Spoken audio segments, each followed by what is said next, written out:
नहीं, मुझे अकेली छोड़कर मत जाओ, मत जाओ। मैं फिर से अकेली नहीं होना चाहती, समझते क्यों नहीं हो तुम? मुझे अकेला छोड़कर मत जाओ, मैं तुम्हें अपना सब कुछ दे दूंगी। अगर तुम कुछ मांगोगे तो वो भी तुम्हें मिल जाएगा।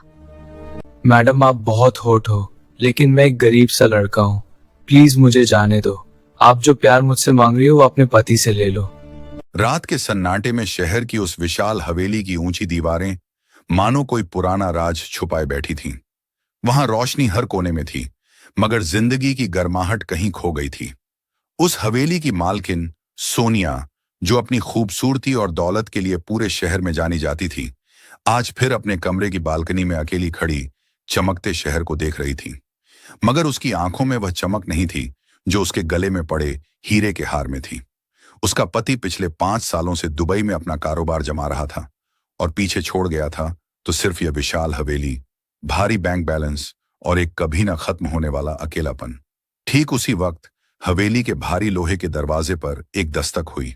यह अरहम था, एक सीधा साधा गांव का लड़का जो अपने बीमार बाप के इलाज के लिए शहर काम की तलाश में आया था और जिसे आज ही हवेली का नया नौकर और माली नियुक्त किया गया था।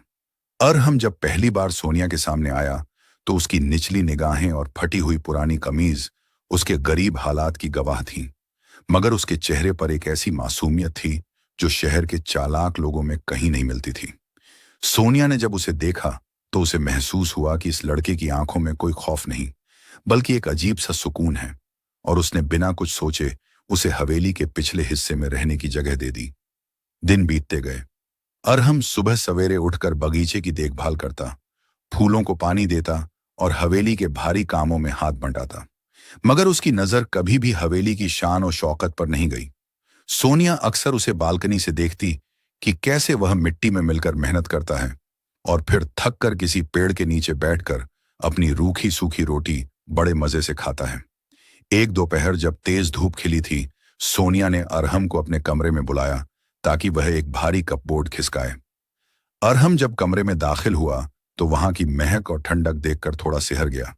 सोनिया ने रेशम की एक हल्की साड़ी पहनी हुई थी और उसके खुले बाल उसके कंधों पर बिखरे हुए थे। वह जानबूझकर अरहम के करीब आई और उसे कपबोर्ड के बारे में समझाने लगी। अरहम की सांसें तेज होने लगीं, क्योंकि उसने आज तक किसी औरत को इतने करीब से नहीं देखा था, और वो भी ऐसी मालकिन जो बिल्कुल किसी परी जैसी लग रही थी। सोनिया ने देखा कि अरहम घबराया हुआ है तो उसने मुस्कुराकर उसके कंधे पर हाथ रखा और धीरे से कहा, डरना छोड़ दो, यहां तुम्हारे सिवा और है ही कौन जो मेरी मदद कर सके। अरहम ने कपबोर्ड तो खिसका दिया, मगर उस दिन के बाद उसके दिल में एक अजीब सी बेचैनी ने घर कर लिया। वह जब भी अकेले में होता उसे मालकिन की वह खुशबू और उनका नरम लहजा याद आता। सोनिया भी अब नए बहाने ढूंढने लगी थी। कभी वह अरहम को जूस पिलाने के लिए बुलाती तो कभी अपने थके हुए पैरों की मालिश के लिए, क्योंकि उसे उस लड़के का नरम स्पर्श अपने पति की याद दिला रहा था जो सिर्फ पैसे भेजने में माहिर था। एक बरसात की रात जब बिजली कड़क रही थी और हवेली के पुराने दरवाजे हवा से टकरा रहे थे, सोनिया डर का बहाना करके अरहम के कमरे में पहुंच गई। अरहम जमीन पर बिछी अपनी पुरानी चटाई पर सोया था। सोनिया ने उसे जगाया और कहा, मुझे डर लग रहा है, क्या तुम मेरे कमरे के बाहर सो जाओगे? अरहम बिना सवाल किए उठा और मालकिन के पीछे चल दिया, मगर जब वो उनके कमरे में पहुंचे तो सोनिया ने दरवाजा अंदर से बंद कर दिया और अरहम का हाथ पकड़कर उसे अपने करीब खींच लिया। उसने कहा, अरहम, ये दौलत और ये हवेली मुझे वो सुकून नहीं दे सकते जो तुम्हारी मासूमियत में है। क्या तुम मेरे इस अकेलेपन को हमेशा के लिए खत्म नहीं कर सकते? अरहम के लिए यह सब किसी सपने जैसा था। एक तरफ उसकी गरीबी और उसकी मर्यादा थी, और दूसरी तरफ एक ऐसी औरत का प्यार जो उसे दुनिया की हर खुशी दे सकती थी। अरहम ने पहले तो हिचकिचाहट दिखाई, मगर जब उसने सोनिया की आंखों में सच्चा अकेलापन देखा तो उसने उनका हाथ थाम लिया। उस रात के बाद हवेली का माहौल ही बदल गया। अब अरहम सिर्फ एक नौकर नहीं था, बल्कि वह उस हवेली का अनदेखा मालिक बन चुका था, जिसे मालकिन का हर राज और हर जज्बात मालूम था। दोनों घंटा घंटा बातें करते। अरहम उसे अपने गांव की पुरानी कहानियां सुनाता और सोनिया उसे शहर के बड़े ख्वाब दिखाती, मगर दोनों जानते थे कि ये रिश्ता एक ऐसी आग है जो किसी भी दिन सब कुछ राख कर सकती है। एक दिन दुबई से उसके पति का फोन आया कि वह अगले हफ्ते वापस आ रहा है। ये खबर सुनते ही सोनिया के चेहरे से रौनक गायब हो गई और अरहम का दिल बैठ गया। उसे लगने लगा कि अब उसे फिर से उसी गरीब दुनिया में लौटना पड़ेगा जहां सिर्फ भूख और बीमारी थी, और सोनिया को डर था कि उसका यह नया नया मिला सुकून हमेशा के लिए छिन जाएगा। सोनिया ने अरहम से कहा, चलो हम कहीं दूर निकल चलते हैं जहां कोई हमें न पहचाने।